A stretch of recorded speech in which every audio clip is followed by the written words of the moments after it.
우리 오늘 말씀 역대하 12장 말씀을 통하여서 어떠한지 알게 되리라 라는 제목으로 우리 말씀을 나눌 때에 하나님의 크신 은혜가 이곳 가운데 임하기를 간절히 소망합니다. 오늘 본문이 역대하 12장 말씀은요, 우리가 잘 아는 것처럼 솔로몬의 아들이고 분열 왕국 시대를 맞아 남유다의 첫 번째 왕이었던 르호보암 왕의 후기 생애를 다루고 있습니다. 바로 앞장인 역대하 11장 말씀을 살펴보면요, 솔로몬이 죽고 난 이후에 이스라엘은 분열 왕국으로 갈라지게 됩니다. 남유다와 북이스라엘로 분열되는 비극을 겪긴 했지만 이 남유다 왕이었던 르호보암이 하나님 말씀에 순종하며 그의 아비의 길을 따라 비교적 지혜롭게 남유다를 다스리게 되었습니다. 여로보암으로 인하여서 이 북이스라엘에서 쫓겨난 제사장들과 레위 사람들, 그리고 여호와를 진심으로 찾는 자들을 이 남유다 왕 르호보암이 품어주었거든요. 그리고 그 결과 이 남유다는 빠른 시일 내에 국정을 회복하고 안정을 되찾게 되었습니다. 나라에 큰 위기가 닥쳐올지라도 하나님을 의지하고 하나님께 순종하였더니 하나님께서 이 남유다 왕국을 아주 든든하게 세워주셨던 것입니다. 하나님의 은혜 가운데에 이 르호보암은요, 유대 지역 곳곳에 견고한 방어 요새와 성읍들을 건축하고 지휘관들을 파견하여서 외부의 침입에 대비하며 자신의 통치권을 굳게 세웠습니다. 그런데 역설적이게도 진짜 위기는요, 인간이 약할 때 찾아오는 것이 아니라 오히려 내가 가장 강하다고 생각할 때에 찾아온다는 것입니다. 국가의 안보가 튼튼해지고 경제가 안정되며 모든 것이 내 마음대로 풀리고 있다라고 생각한 바로 그 시점이 르호보암과 남유다 백성들에게는 돌이킬 수 없는 영적 비극이 되었던 것입니다. 오늘 우리는 이 역대하 말씀을 통하여 르호보암과 남유다의 그 모습들을 살펴보고 스스로의 힘으로 잘 살 수 있다고 생각한 그들, 그리고 그와 동일한 모습으로 살아가고 있는 오늘날의 우리에게 하나님께서 어떠한 신앙의 자세를 원하고 계시는지를 살펴보기를 원합니다. 그리고 우리가 죄의 길에서 돌이킬 때에 하나님께서 베푸시는 그 자비와 징계의 참된 의미가 무엇인지를 깊이 깨닫고 돌이키게 되는 은혜의 복된 시간 되시기를 간절히 소망합니다. 오늘 말씀의 첫 번째 영적 원리입니다. 오늘 말씀의 첫 번째 영적 원리는, 우리 자막 한번 띄워주시겠어요? 내 힘으로 능히 할 수 있다라는 교만은 하나님을 멀리하는 영적 위기를 불러옵니다. 오늘 보면 12장 1절 말씀은 르호보암의 인생에 찾아온 변곡점을 이렇게 기록하고 있습니다. 우리 함께 읽어보겠습니다. 시작. 르호보암의 나라가 견고하고 온 이스라엘이 본받은지라. 아멘. 이스라엘이 남과 북으로 분열되고 주변 열강들의 위협으로 하루하루가 살얼음판 같았던 그 시절의 르호보암은요, 오히려 하나님의 도우심을 구하며 하나님께 납작 엎드렸던 왕이었습니다. 그러나 하나님께 은혜로 인하여서 그 나라가 튼튼하여지고 국방력이 좋아지며 스스로 강성하여졌다라고 여기자마자 그는 가장 먼저 하나님의 말씀을 그의 삶 가운데서 내어버렸다라고 기록하고 있습니다. 오늘 1절 말씀, 우리가 읽었던 말씀에서 버리다 라고 기록된 말씀의 히브리어는요, 아자브라는 단어입니다. 이 아자브라는 단어는요, 단순히 버린 것을 의미하는 것이 아닙니다. 이것은 아주 꽉 풀리지 않을 정도로 꽉 묶여있던 끈을 완전히 풀어버리다 라는 뜻입니다. 자, 여기서 르호보암과 남유다 백성들이 하나님의 율법, 하나님의 말씀, 하나님을 아자브, 버렸다라는 말은 하나님과의 언약 관계로 꽉 묶여있던 그 관계를 완전히 파기시켜버림으로써 하나님의 말씀에서도 하나님이 원하시는 삶 가운데서도 완전히 떠나버렸다라는 것을 의미하고 있는 것입니다. 그러니까 하나님과의 관계가 파기되어서 그 언약이 깨져버림으로 인하여서 하나님과의 끈이 완전히 풀려버림으로 인하여서 더 이상 돌이킬 수 없는 파국을 맞이했다는 것입니다. 르호보암이 하나님의 율법을 버리니까 이스라엘 백성들이 어떻게 되었습니까?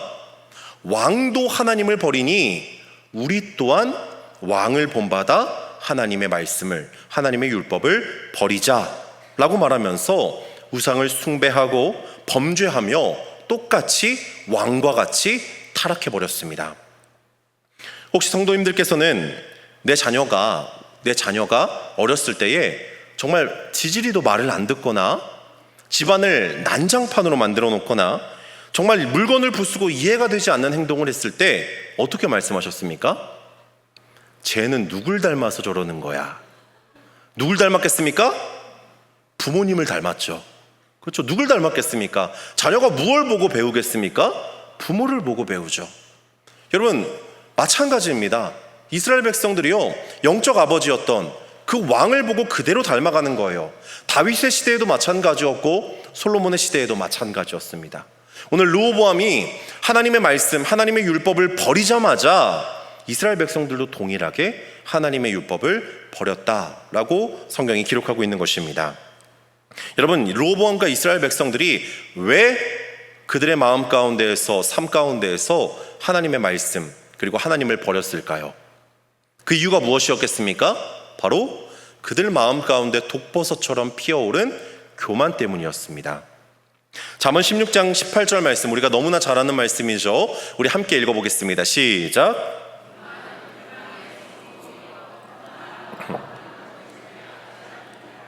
아멘. 여러분, 교만은요, 단순히 태도의 문제를 넘어섭니다. 교만은 내가 자랑하고 어떤 것을 이렇게 뛰어나 보이게끔 말하는 태도의 의미에서 벗어나서 성경이 말하는 그 교만은요, 내가 이제 내 삶 가운데에서 하나님의 도우심 없이도 내가 살 수 있다. 그분의 존재 자체가 나에게 더 이상 필요가 없다.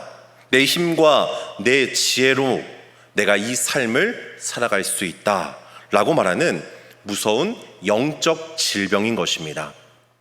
여러분, 교만은 영적 질병입니다. 여러분, 질병에 걸리면 어떻게 해야 되죠? 병원에 가서 치료받아야 되죠. 교만도 반드시 우리가 하나님의 말씀으로 치료받아야 하는 영적 질병이라는 것입니다. 그래서 혹자는 이 교만을 인간이 지을 수 있는 가장 최고의 최악의 죄이다 라고 말합니다. 여러분, 교만은 그만큼 위험한 영적 질병이라는 거예요. 그래서 이 교만은요, 아주 끈질긴 생명력을 가진 잡초에 비유합니다. 이 교만이라는 씨앗이 우리 인간의 마음 가운데에 떨어져서 그것이 싹을 틔우기 시작하면요, 들불과 같이 우리 마음 가운데 번져간다는 거예요. 그리고 그 잡초가 어떻게 됩니까? 옆에 있는 아름다운 장미 그리고 큰 나무들의 영양분을 다 빨아들이죠. 하나님이 우리 마음 가운데 주신 은혜, 기쁨, 성령의 충만함을 이 교만이라는 영적 잡초들이 다 빨아버린다는 거예요. 빨아들여 버린다는 거예요. 그래서 우리 마음 가운데에 영혼이 메말라 죽게 되고 영적 기근이 찾아오게 만든다는 것입니다. 르호보암은 바로 이 교만이라는 씨앗을 자신의 마음 가운데 심었습니다. 그리고 그 씨앗이 잡초가 되고 자라게 되어서 그의 인생과 이스라엘 전체를 망치기 시작합니다. 여러분, 바다를 항해하는 선원들 가운데 전해지는 이야기가 있습니다. 거센 폭풍과 몰아치고 칠흑과 같은 어둠이 바다를 덮을 때에, 정말 배가 전복될 것 같은 폭풍우가 몰아칠 때에 이 선장과 선원들이 무엇을 했습니까? 생사를 걸고 조타실에 모여서 나침반과 항해 지도를 가지고 그곳의 시선을 고정합니다. 지금 시대야 레이더니 전자기기니 하는 장비들이 있지만, 이전에는 바다에서 길을 잃었을 때에 그들이 유일하게 의지할 수 있는 것이 무엇이었습니까?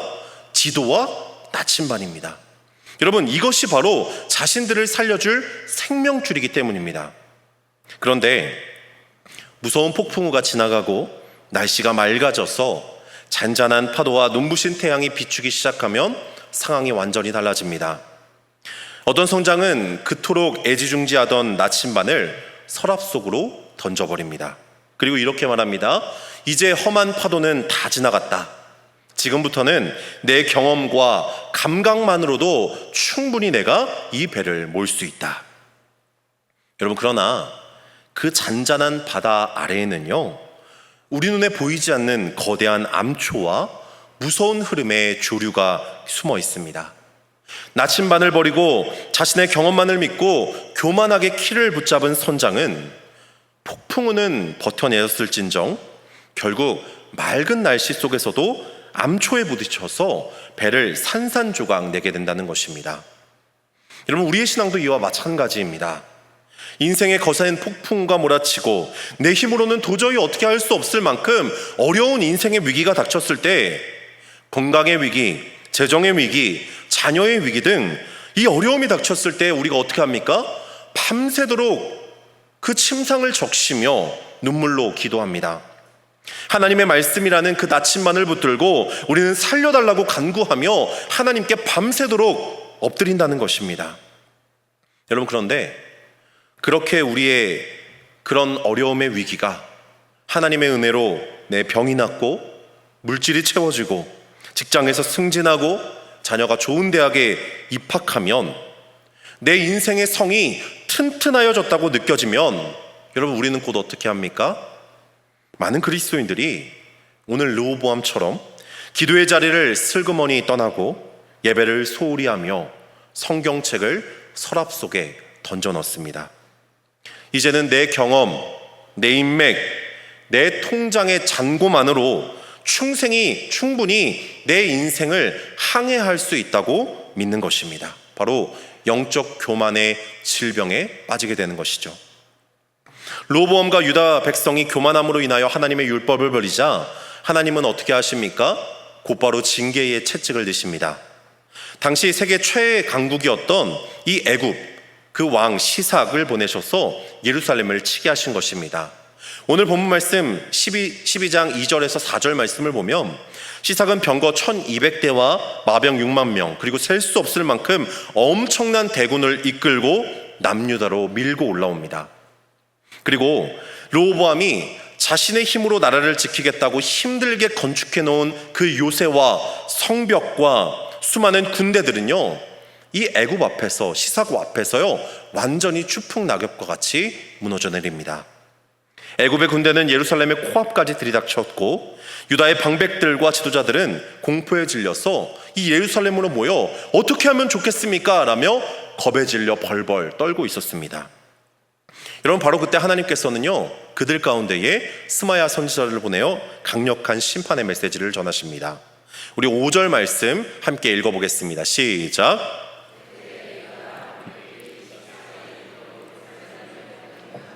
선지자 스마야가 르호보암과 방백들에게 나와 이르되 여호와께서 이같이 말씀하시기를 너희가 나를 버렸으므로 어떻게 하신다고요? 나도 너희를 버려 시삭의 손에 넘겼노라 하셨다 한지라. 아멘. 여러분, 너무 무서운 말씀 아닙니까? 오늘 하나님께서 보낸 그 스마야 선지자는요, 지금 이 르호보암과 남유다의 국가적 위기의 원인을 너무나 정확하게 짚어내었습니다. 유다가 풍전등화의 상황까지 몰린 것은요, 국방력이 약해서가 아니었습니다. 성벽이 낮아서도 병사의 훈련이 부족해서도 아니었습니다. 앞서 말했듯이 그들이 하나님을 버리고 교만하여 스스로 잘 살 수 있다라고 말했기 때문입니다.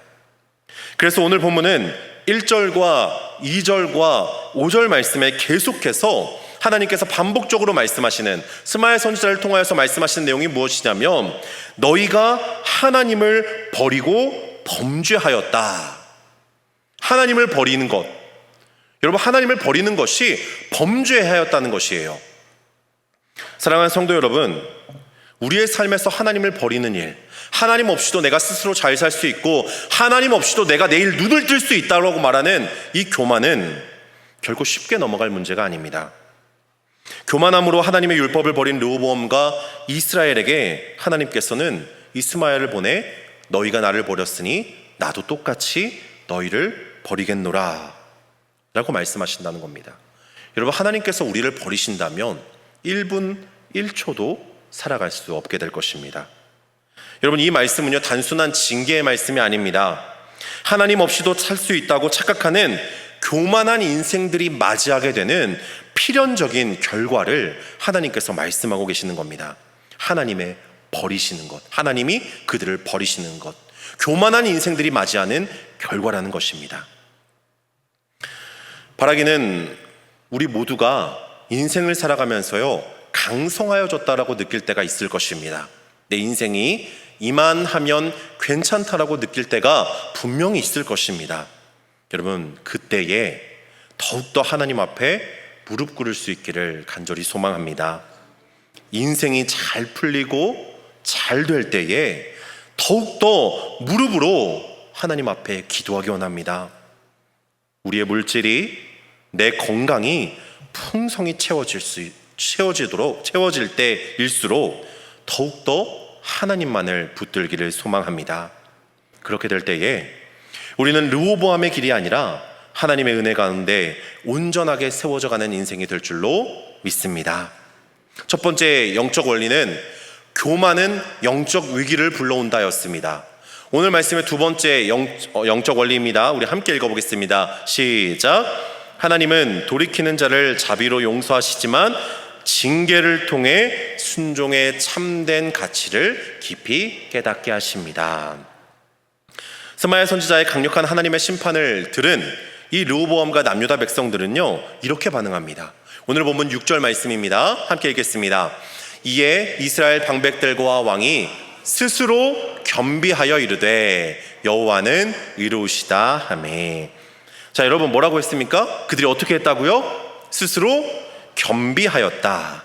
선지자의 책망을 듣고 그들은 선지자를 박해하거나 핍박하지 않았습니다.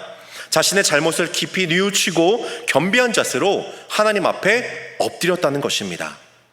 오늘 말씀 6절과 7절과 12절에 나오는 이 겸비하다라는 단어는 무려 오늘 짧은 말씀에 4번이나 등장하는데요, 이 겸비하다라는 단어는 히브리어로 카나라고 합니다. 이 겸비하다라는 단어는 단순히 내가 스스로 잘못을 뉘우치고 엎드리다라는 뜻보다 조금 더 강한 의미를 가지고 있습니다.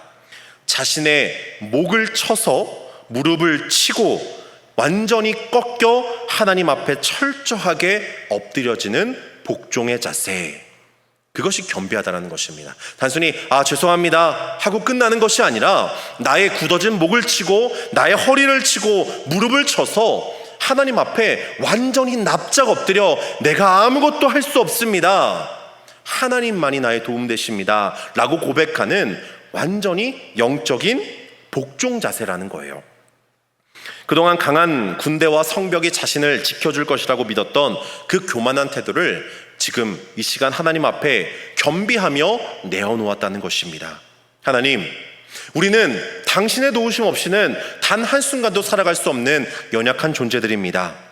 스스로의 힘과 능력을 자랑했던 우리를 용서하여 주시옵소서, 이렇게 고백하면서 하나님 앞에 완전히 엎드려 영적인 파산을, 우리가 영적으로 완전히 파산해버렸습니다, 아무것도 없습니다 라는 것을 고백하고 있었다는 것입니다.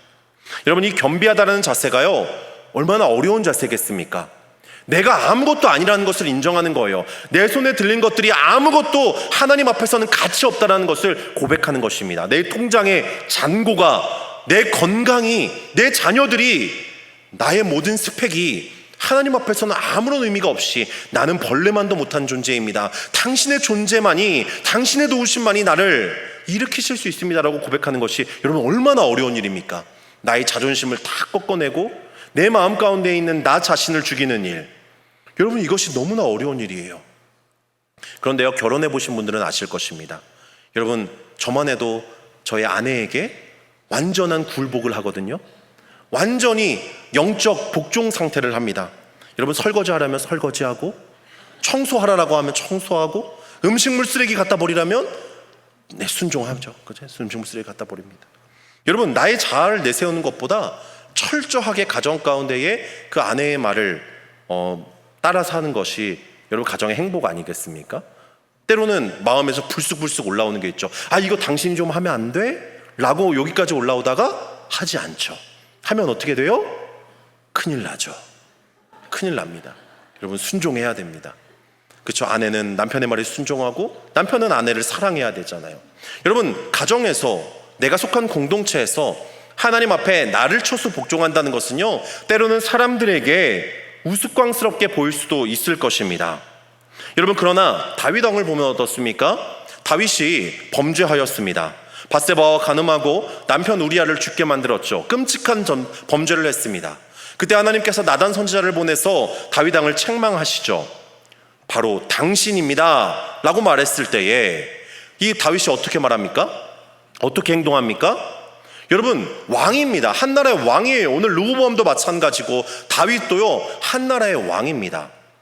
여러분, 한 나라의 왕이 아닌 우리조차 우리의 자존심을 꺾기가 힘든데 남이 나의 말을 무시하거나 내가 그 앞에서 창피한 모습을 보이는 것이 어려운 일일진데 한 나라의 왕이 어떻게 합니까? 그 하나님의 말씀 가운데에 바로 그 즉시 엎드려 용서를 구하며 회개하며 하나님 앞에 울며 나아갑니다. 엎드려 나아갑니다. 오늘 이 카나, 하나님 앞에 철저하게 겸비하며 나아갔다는 것입니다.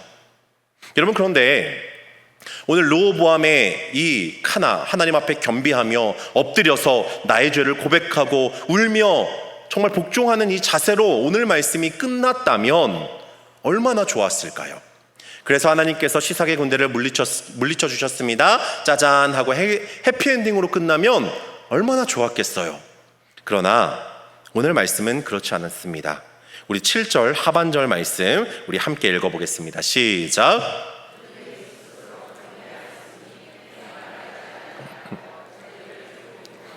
나의 노를 시삭의 손을 통하여 예루살렘에 쏟지 아니하리라. 그리고 이어지는 8절 말씀에 오늘 말씀에 방점을 찍으시죠. 함께 읽겠습니다. 그러나 그들이 시삭의 종이 되어 나를 섬기는 것과 세상 나라를 섬기는 것이 어떠한지 알게 되리라 하셨더라. 아멘. 여러분, 하나님께서는요, 오늘 이 르호보암과 남유다 백성들이 하나님의 말씀을 듣고 징계의 말씀을 듣고 눈물로 회개했음에도 불구하고 애굽의 군대를 그 즉시 쫓아내시지 않으셨습니다. 오히려 얼마 동안 이 남유다가요, 르호보암이 아주 굴욕적이게도 시삭의 압제를 통하여서 조공을 바치게 됩니다. 여러분, 얼마나 정말 창피한 일입니까? 그래서 오늘 읽지는 않았지만 오늘 말씀 뒤에 9절 이하를 보면 시삭이 예루살렘의 성전에 들어와서 르호보암의 아버지였던 솔로몬 왕이 그 성전 가운데 만들어둔 아름다운 금 방패 그리고 성전의 모든 영광스러운 보물들을 약탈해 갑니다. 여러분, 이스라엘 백성들에게 이 성전 그리고 하나님을 예배하는 그런 것들이 얼마나 중요합니까? 목숨과 같은 것인데 수치를 당하게 하셨다는 거예요. 하나님께서 분명 그들은 스스로 겸비하며 회개했는데 여러분, 왜 이런 비참한 고통과 수치를 당해야만 했을까요? 여기에는 하나님의 경고와 훈계라는 교육적인 목적이 숨어 있습니다. 여러분, 하나님의 자비와 사랑으로 그들의 죄를 덮어버리셨다면 어땠을까요? 르호보암과 남유다가 하나님 앞에 죄를 지었지만 하나님께서 사랑으로 다 깔끔하게 용서해 주시고 아무런 행동도 취하지 않으셨다면 여러분, 아마도 그들은 방종하며 인생을 살았을 것입니다. 그러나 하나님께서는 그들에게 이 시삭을 섬기는 아주 작은 징계를 통하여서 은혜로우신 하나님을 섬기는 것, 너희를 구원한 하나님을 섬기는 것과 이 잔인한 세상 나라를 섬기는 것, 그것이 어떠한 가치가 있는지, 어떻게 다른지, 그들의 삶에 어떠한 영향을 미치는지를 깨닫게 하신 것입니다. 하나님은 오늘 르호보암의 사건을 통하여서 하나님의 백성이 그리고 오늘을 살아가고 있는 성도인 우리가 하나님의 은혜와 통치를 거부하고 세상의 가치관을 따라 살아갈 때에 여러분, 그 세상의 지배 아래 살아간다는 것이 얼마나 비참한 일인지, 얼마나 혹독한 대가를 치러야 하는지를 하나님께서 말씀하고 계시는 것입니다. 여러분, 때로는 이렇게 생각이 듭니다. 우리는 말씀과 하나님의 그 율법 아래, 그 말씀, 성경에서 나오는 말씀 아래 우리가 때로는 너무 갇혀 사는 것처럼 느껴질 때가 있습니다. 혹시 그렇게 생각하지 않으십니까? 이거 해라, 저거 하지 말아라, 하나님을 섬기라, 기도해라, 범사에 감사하라. 여러분, 이런 하나님의 말씀에 때로는 좀 압박감을 느끼지 않으십니까? 전혀 느끼시지 않으시군요. 저만 느끼고 있군요. 여러분, 그런데 재밌는 것은요, 참 우리 인간이 누릴 수 있는 참된 자유와 기쁨은 내 마음대로 살아갈 때 얻어지는 것이 아니라 오히려 온 우주의 창조자이신 그 하나님을 나의 왕으로 모시고 그 말씀대로 살아갈 때에, 그분께 순종하며 살아갈 때에 인간에게 참 자유와 기쁨이 있다는 것입니다. 여러분 믿으십니까? 여러분 우리의 본질은요, 하나님께서 그 말씀대로, 주신 말씀대로 우리가 순종하며 살아갈 때에 참 자유를 얻을 수 있다는 거예요. 내가 하나님의 말씀을 떠나서 방종하게 살아갈 때에 참 자유가 얻어지는 것이 아니라는 것입니다. 그래서 우리가 잘 아는 것처럼 위대한 우리 교부인 존 칼빈은 이렇게 이야기했습니다. 칼빈이 이렇게 얘기했어요. 우리 함께 읽겠습니다. 시작. 그리스도께서 우리의 모든 죄에 대한 형벌은 담당하셨습니다. 그러나 하나님은 우리를 자녀로 사랑하시기 때문에 뭐라고 합니까? 여전히 죄에 대한 징계를 통해 우리를 바로 세우십니다. 여러분, 죄에 대한 징계를 통하여서 우리를 세우신다는 거예요. 예전에 제가 초등학교 2학년, 3학년 때에 용돈만 받으면 하루 만에 다 써버리는 나쁜 습관이 있었습니다. 용돈을 한 달치 용돈을 받으면요, 하루 만에 다 써버려요. 여러분 근데 이게 그럴 수밖에 없는 게요, 요즘 초등학교, 옛날 초등학교 기억하시면 초등학교 정문을 딱 나오자마자 눈에 뭐가 있습니까? 문방구가 있어요. 기가 막히게 정문 바로 앞에 있어요. 여기 양화초등학교에서 나가면 바로 문방구가 있더라고요. 여러분 참새가 방학간을 어떻게 지나갑니까? 그렇죠? 초등학생들, 그 어린 저학년들이 학교 딱 끝나고 나가자마자 문방구가 있으면은 어떻게 해야 돼요? 들려야 돼요. 이건 진리예요. 들려야 돼요. 들려서 그 안에서 맛있는 쥐포도 먹고 껌도 사 먹고 뭐 젤리도 사 먹고, 여러분 그건 초등학교 아이들이 당연하게 하는 거잖아요. 그렇죠?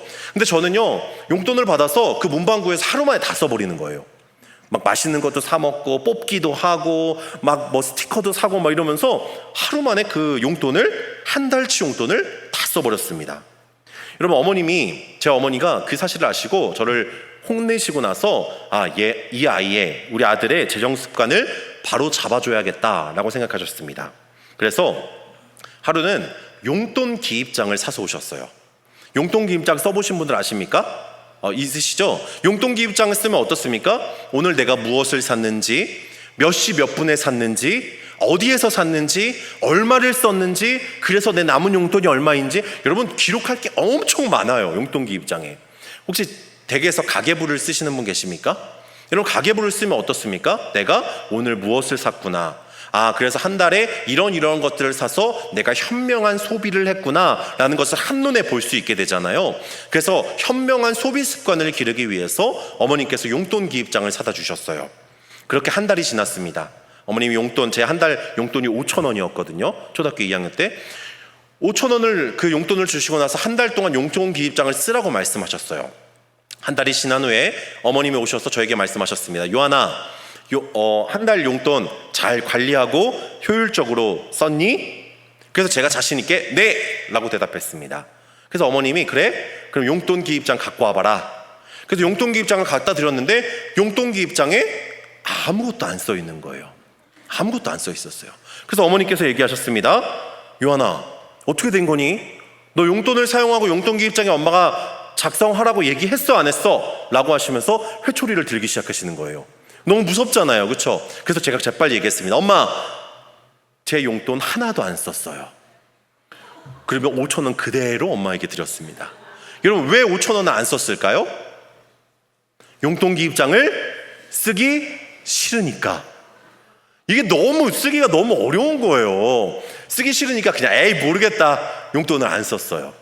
그리고 나서 그때 그 현명한 소비 습관이 지금도 이제 돈을 잘 안 쓰는 구두쇠처럼 저를 만들어버린 게 아닐까 생각합니다. 돈을 허투루 쓰지 않게 되었어요.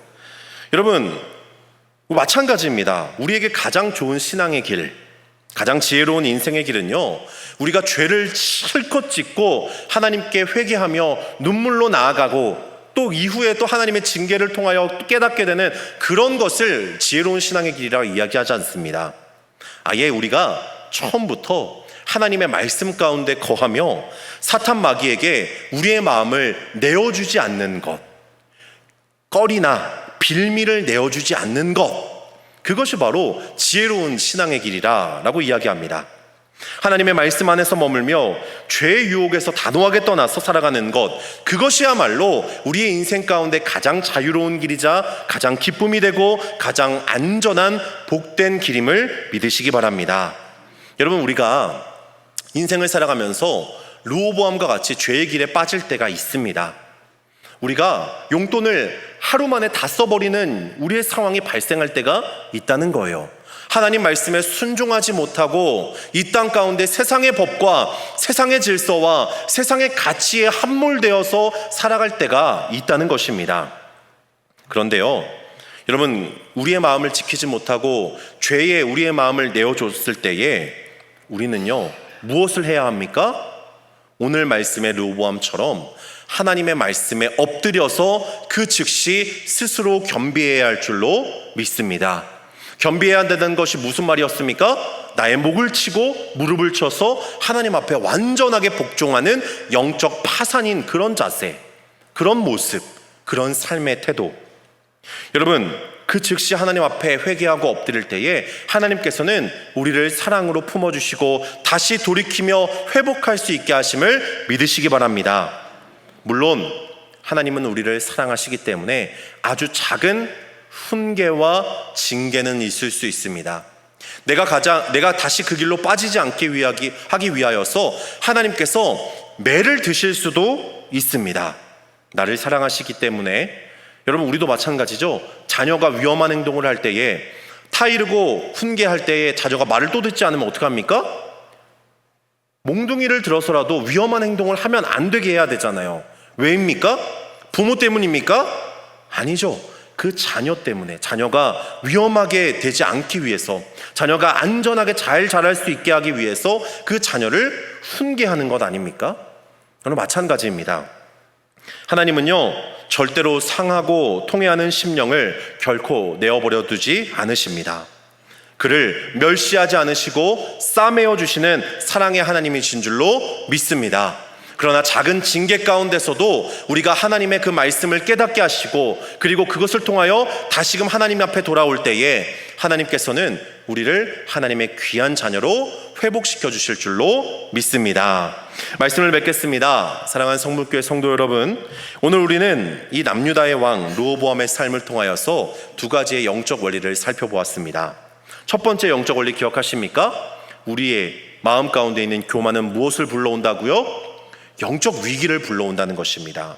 내가 스스로 강하다고 느껴졌을 때에 바로 그 순간 교만함이 우리의 마음에 자리를 잡고 하나님을 멀리하게 됩니다.